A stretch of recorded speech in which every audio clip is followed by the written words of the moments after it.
آج سے ہزاروں سال پہلے کی بات ہے کہ ملک بابل میں ایک بادشاہ کی حکومت تھی جس کا نام نمرود تھا۔ نمرود ایک سرکش اور ظالم انسان تھا۔ اس نے خدا ہونے کا جھوٹا دعویٰ کر رکھا تھا اور جو اس کو خدا نہ مانتا اس پر وہ بہت ظلم کرتا تھا۔ نمرود خود بت پرست تھا اور اپنی سلطنت کو بت پرستی کا حکم دیتا تھا۔ نمرود کا محل بے حد قیمتی پتھروں سے بنائے بتوں سے بھرا ہوا تھا۔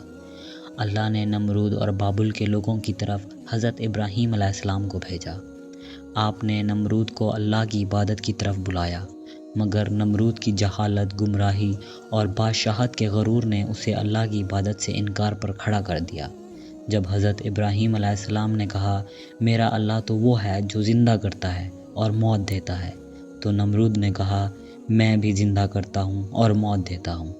ابراہیم علیہ السلام نے کہا میرا رب مشرق سے سورج کو نکالتا ہے، اگر تو خدا ہے تو مغرب سے سورج کو نکال کے دکھا۔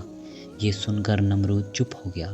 نمرود نے غصے میں حکم دیا کہ ابراہیم علیہ السلام کو سزا کے طور پر آگ میں ڈال دیا جائے۔ لوگوں نے ایک جگہ پر لکڑیاں جمع کرنا شروع کر دیا۔ جب لکڑیاں جمع ہو گئی تو نمرود کے حکم سے ان لوگوں نے ان لکڑیوں میں آگ لگا دی، جس کی تپش اتنی زیادہ تھی کہ کوئی اس کے قریب بھی کھڑا نہ ہو سکتا تھا۔ جب حضرت ابراہیم علیہ السلام کو اس جلتی آگ میں پھینکا گیا تو اللہ کے حکم سے وہ آگ ٹھنڈی ہو گئی۔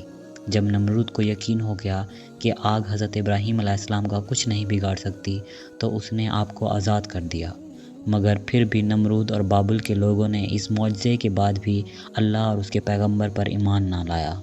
اس کے برخلاف نمرود نے بابل میں عظیم مینار بنانے کا حکم دیا، جس کے ذریعے وہ ابراہیم علیہ السلام کے خدا سے مقابلہ کر سکے۔ اس نے مزدوروں کو یہ حکم دیا کہ اس مینار کو اتنا اونچا تعمیر کیا جائے کہ بادلوں تک پہنچ جائے، تاکہ وہ آسمانوں کے خدا سے جنگ کر کے اس کی سلطنت کو بھی فتح کر لے۔ جب یہ مینار تعمیر ہوا اور بادلوں کو چھونے لگا تو نمرود اس پر چڑھ کر خدائی کا دعویٰ کرتا تھا اور آسمان کی طرف دیکھ کر خدا کو للکارتا اور لوگوں سے کہتا آسمان کا خدا کچھ جواب نہیں دے رہا کیونکہ وہ میرا مقابلہ نہیں کر سکتا۔ لہٰذا یہ سب دیکھ کر نمرود کی عبادت کرنے والے میں تیزی سے اضافہ ہونے لگا اور ہر جگہ سے لوگ اس کے سامنے سجدے میں گر جاتے تھے۔ لیکن نمرود اس بات سے بے خبر تھا کہ بہت جلد وہ اللہ کے عذاب کا شکار ہونے والا ہے۔ اللہ نے ایک آسمانی فرشتے کو نمرود کے دربار میں بھیجا۔ اس نے نمرود کو ایمان قبول کرنے اور اللہ پر ایمان لانے کی دعوت دی، مگر غرور اور تکبر سے چور نمرود نے انکار کر دیا۔ فرشتے نے نصیحت کرتے ہوئے کہا خدا کی قدرت اور طاقت تم اور تمہاری فوج سے کئی زیادہ ہے، اگر وہ چاہے تو اپنی سب سے کمزور مخلوق کے ذریعے تجھے ہلاک کر سکتا ہے۔ لہٰذا نمرود نے خدا سے مقابلہ کرنے کا تقاضا کیا۔ فرشتے نے نمرود کو 3 دن کی مہلت دی، جس میں نمرود نے اپنی تمام فوج کو جمع کر لیا اور پوری طاقت اور قوت کے ساتھ جنگ کے لیے تیار ہو گیا۔ تیسرے دن کی صبح اللہ نے مچھروں کا ایک بڑا لشکر بھیجا جو تعداد میں اتنے زیادہ تھے کہ سورج کی روشنی نظر نہیں آتی تھی۔ یہ مچھر پورے بابل شہر میں پھیل گئے اور نمرود کے لشکر پر حملہ کر دیا۔ مچھروں نے لشکر کے سپاہیوں کا خون چوس لیا اور گوشت چاٹ لیا۔ ان لوگوں کی صرف ہڈیاں باقی رہ گئی۔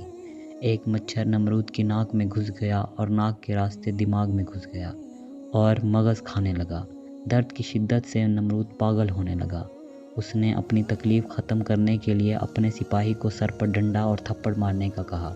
اس کے سر پر جب ڈنڈا مارتے تو مچھر کاٹنا چھوڑ دیتا اور جب ڈنڈا نہ پڑتا تو پھر مچھر کاٹنا شروع ہو جاتا۔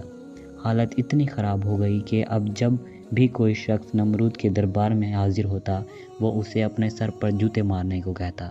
یوں اس کے 400 سالوں تک جوتے اور ڈنڈے پڑتے رہے اور خدائی کا دعویٰ کرنے والا اتنی بڑی سلطنت کا بادشاہ ذلت کی موت مارا گیا۔ ویڈیو پسند آئی ہو تو لائک کر دیجیے گا اور میری آپ سب سے اتنی سی گزارش ہے کہ ہمارے فلسطینی بہن بھائیوں کے لیے دل سے دعا کریں، اور میں بھی اللہ پاک سے یہی دعا کروں گا کہ وہ آپ کو اور آپ کی فیملی کو اپنے حفظ و ایمان میں رکھے۔ آمین۔